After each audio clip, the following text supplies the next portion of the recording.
حضرت ابو الباخشنی رضی اللہ تعالیٰ عنہ فرماتے ہیں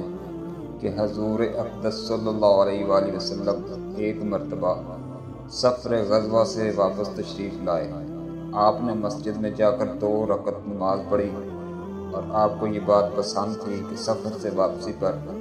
پہلے مسجد میں جائیں اور اسی میں 2 رکعت نماز پڑھیں، پھر حضرت فاطمہ رضی اللہ تعالیٰ عنہ کے گھر جائیں اور اس کے بعد اپنی ازواج مطہرات کے گھر میں جائیں۔ چنانچہ ایک مرتبہ سفر سے واپس تشریف لائے اور اپنی ازواج مطہرات کے گھروں سے پہلے حضرت فاطمہ رضی اللہ تعالیٰ عنہ کے گھر تشریف لے گئے، تو حضرت فاطمہ رضی اللہ تعالیٰ عنہ نے اپنے گھر کے دروازے پر آپ کا استقبال کیا اور آپ کے چہرہ انور اور آنکھوں کا بوسہ لینے لگی اور رونے لگی، تو حضور صلی اللہ علیہ وآلہ وسلم نے استفسار فرمایا، کیوں روتی ہو؟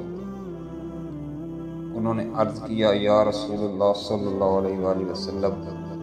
آپ کی یہ حالت دیکھ کر رو رہی ہوں کہ آپ کا رنگ سفر کی مشقت کی وجہ سے بدل چکا ہے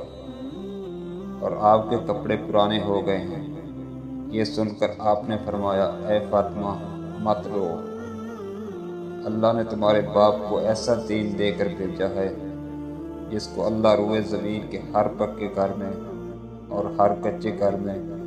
اور ہر ادنا خیمے میں ضرور داخل کریں گے۔ جو اسلام میں داخل ہوں گے وہ عزت پائیں گے اور جو داخل نہیں ہوں گے وہ ذلیل ہوں گے، اور دنیا کے جتنے حصے میں رات پہنچتی ہے اتنے حصے میں یہ دین بھی پہنچے گا،